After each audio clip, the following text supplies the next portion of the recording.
Ora viva, meus caríssimos irmãos e caríssimas irmãs. Sejam mais uma vez todos bem-vindos e bem-vindas ao Pão da Palavra, uma meditação e reflexão em torno da liturgia da palavra da comunidade católicos em Dublin. Vamos entrar em conexão com o nosso Deus, o nosso Pai do céu.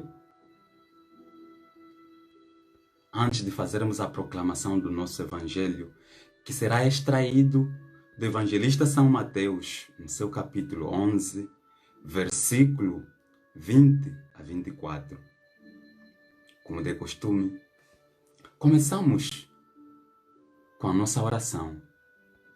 Convido-vos a traçarmos sobre nós o sinal da cruz, este sinal do grande amor de Deus por nós. Em nome do Pai, e do Filho, e do Espírito Santo. Amém. Seja em qualquer lugar onde estiverdes, meu irmão, minha irmã, no seu trabalho, caminhando, em casa, repita comigo no seu coração esta oração. Senhor, nós vos agradecemos por este dia e vos pedimos que o vosso Espírito desça sobre nós, a fim de meditarmos, segundo o vosso coração, estas palavras que vêm da vossa boca. Por Cristo, Senhor nosso. Amém.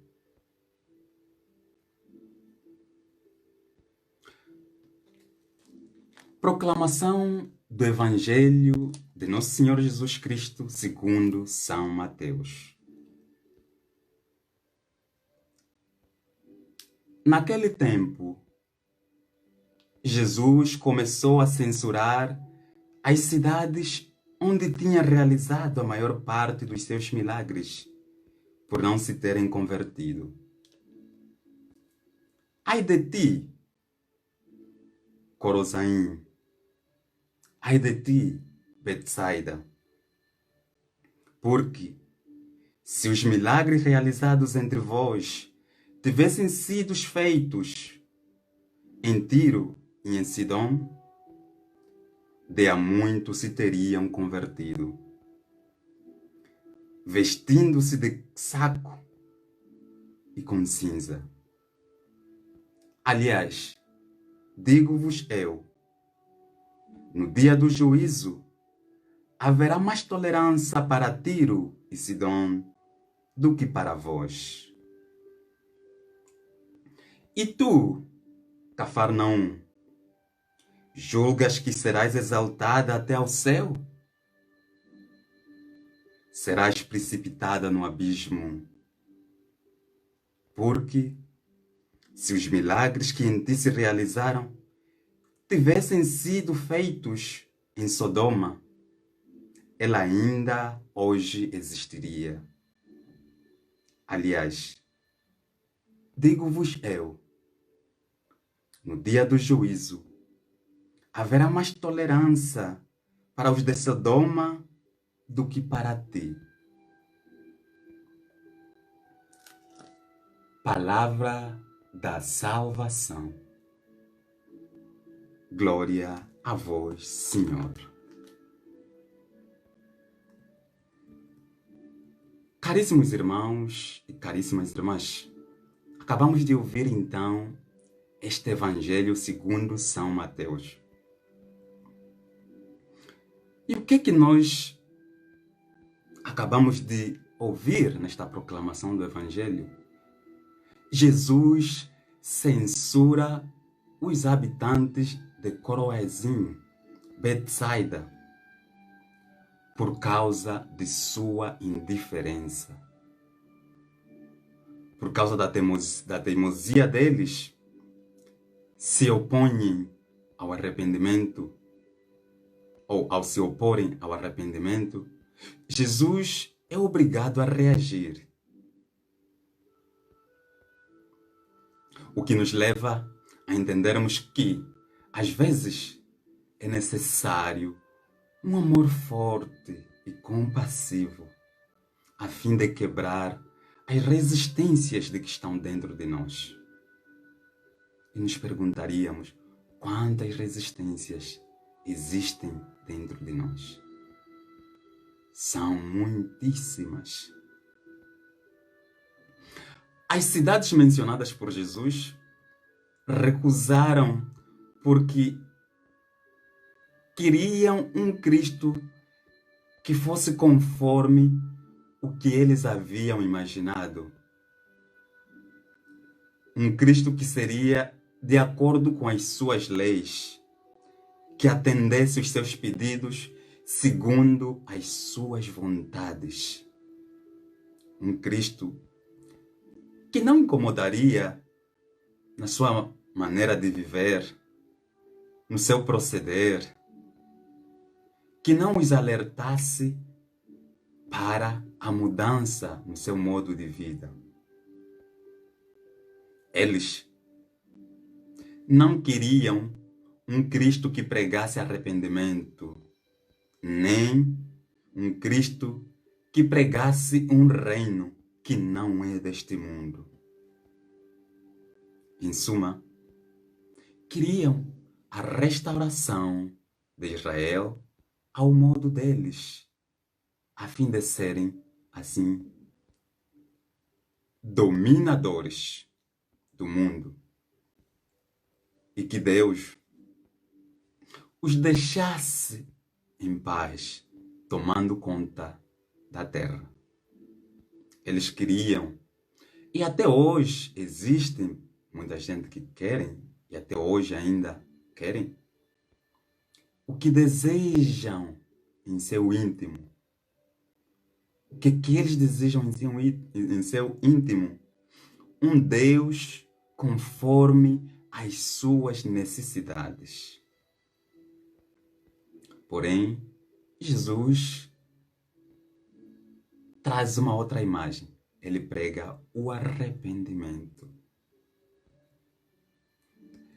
Jesus, meus caríssimos irmãos e caríssimas irmãs, se lamenta amargamente destas cidades que não acolheram a sua presença libertadora, nem deixaram o caminho do erro. Mesmo Jesus, tendo feito aí a maioria de seus milagres, seus moradores não se converteram. Tal como profetizou Isaías, tinham olhos para ver e não viram, ouvidos para ouvir e não ouviram. Sua dureza de coração era pior que a dos habitantes de Tiro, de Sidônia e de Sodoma. Aquelas cidades, tal como Sodoma, não experimentaram a presença do Salvador, de Jesus. As palavras de Jesus hoje, queridos irmãos e queridas irmãs, porém, elas não indicam condenação final. São graves advertências para que as pessoas se voltem para Deus. Ou seja, Jesus convida-nos ao arrependimento. Ainda há tempo. Todos os dias, Deus concede-nos esta graça, este tempo propício de arrependimento. Cada um de nós poderia se perguntar: será que eu estou crescendo na fé e nas obras boas, conforme os apelos que vêm da palavra de Deus, das orações, e da minha vida sacramental? Devemos, no entanto, queridos irmãos e queridas irmãs, prestar a devida atenção na frutificação da nossa fé, pois até mesmo nas nossas convivências com o ambiente corrompido pelos que têm poder, os grandes, os sábios e inteligentes, se não vigiarmos, também seremos alvos de censura, tal como foram estas cidades. Ao lançarmos o nosso olhar para a política de muitos países hoje, poderíamos também nos questionar: quantos homens bons, até cristãos, e honestos se corromperam ao entrarem na política e continuam se corrompendo? Quantos jovens crentes não mudaram suas atitudes cristãs ao entrarem na universidade, ao ganharem um emprego de prestígio? Quantos homens e mulheres cristãs e cristãos não mudaram suas aparências e seus atos ao entrarem em certos empregos de luxo, de prestígio? E também quantas pessoas, homens e mulheres, cristãos e cristãs, não mudaram seus atos ao adquirirem um poder aquisitivo, ou seja, quando o seu poder aquisitivo se multiplicou, se tornaram outro tipo de gente, outro tipo de pessoas. Quantos empregos, quantos servos de Deus,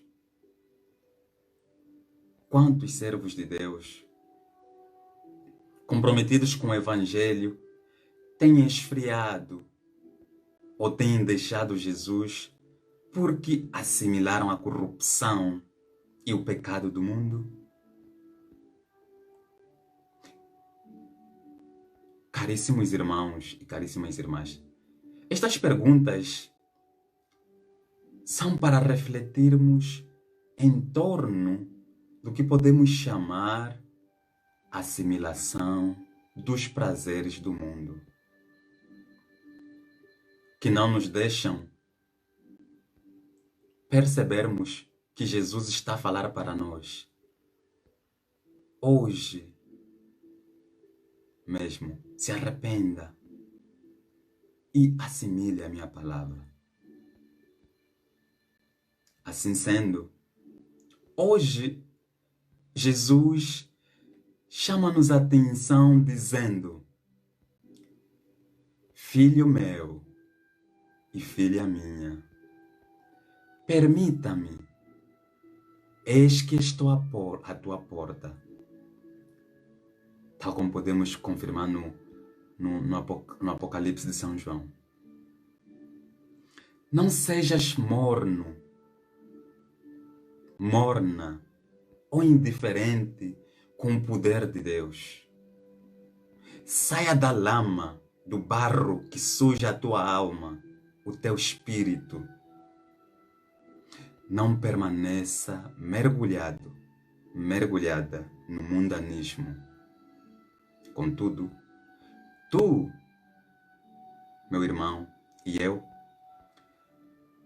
podemos ser a Betsaida de hoje, quando nos mantemos indiferentes ante o sofrimento e a depravação dos nossos ambientes. Inúmeras vezes Deus fala e conversa conosco, porém, nós é que nos mantemos fora e longe dos pensamentos dele. Podemos aqui ilustrar pequenos exemplos, tais como, às vezes nós estamos dentro da igreja, da própria igreja, e o nosso pensamento, a nossa alma está nem aí, nos distraímos totalmente.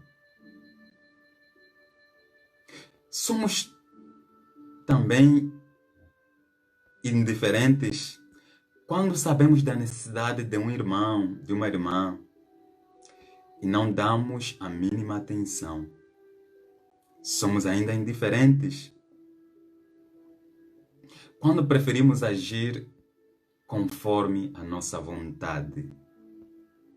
Somos indiferentes quando achamos que Jesus tardará em voltar e que teremos muito tempo para desfrutar os prazeres da vida. Somos indiferentes quando conhecemos a palavra de Deus, sabemos o que é e o que não é do seu agrado. Conhecemos as profecias, mas colocamos tudo isto para terceiro plano, ou seja, em terceiro lugar. Talvez em quarto, ou há quem coloca em um lugar muito abaixo do terceiro. A nossa indiferença com Jesus pode também custar-nos o preço de Coroaizim e Cafarnaum, o preço de ficarmos para trás.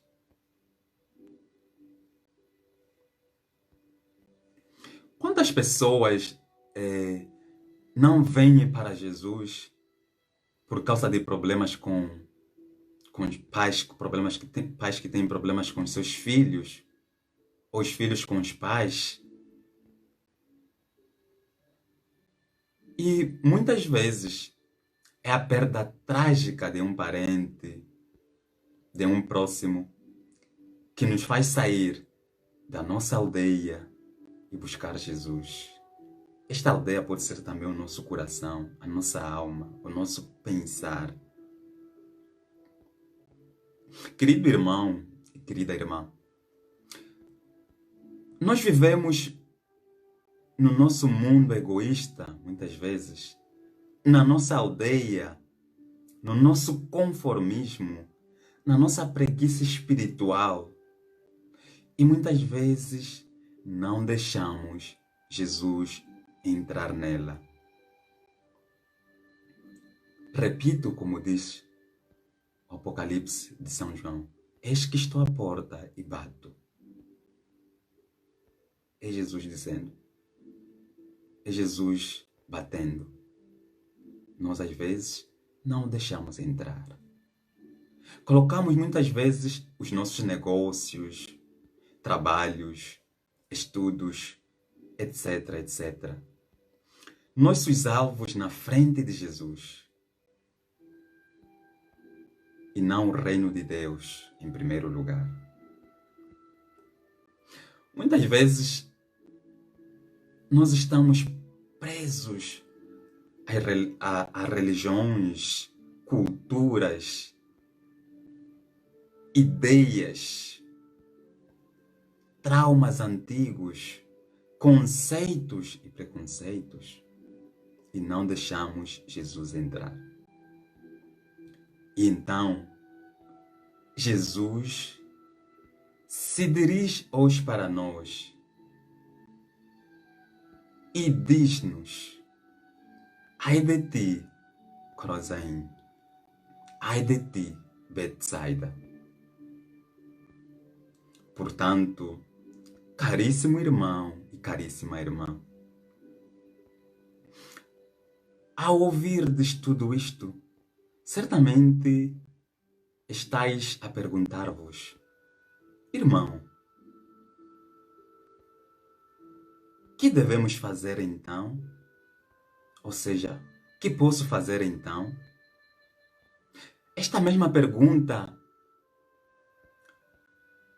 fizeram aquelas pessoas no dia de Pentecoste, no final, depois de Pedro ter feito aquele grande discurso. E a resposta para esta pergunta encontramos-las nos Atos dos Apóstolos, no seu capítulo 2, versículo 37, para ser mais específico. Mas podes ler outros versículos também. E percebemos aqui que a conversão é um processo diário, pois Jesus não quer simplesmente que o reconheças como seu mestre e Senhor pelos seus milagres, mas, sobretudo, pelas suas palavras de vida eterna. Deste modo, professaremos como Pedro: a quem iremos, Senhor? Só vós tendes palavra de vida eterna. Tal como podemos confirmar em João capítulo 6, versículo 68 a 69.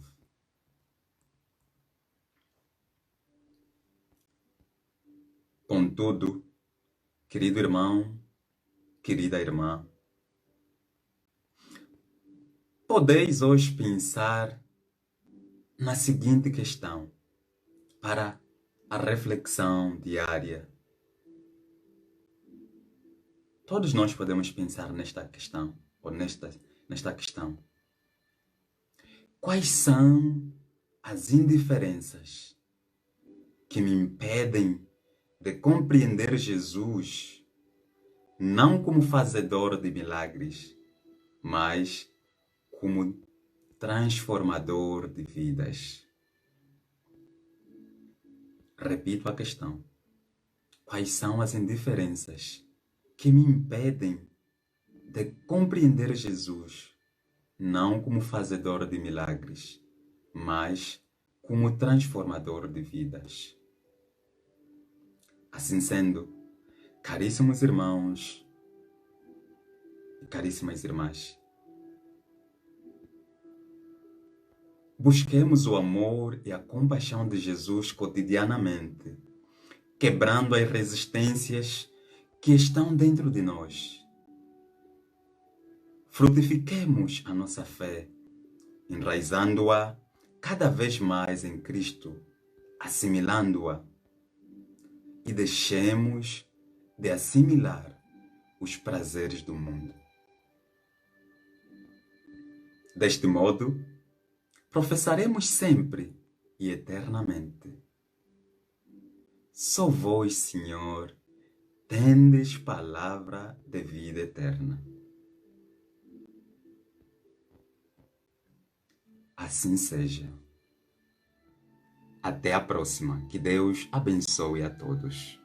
Um dia abençoado e que a misericórdia e o amor de Deus esteja convosco.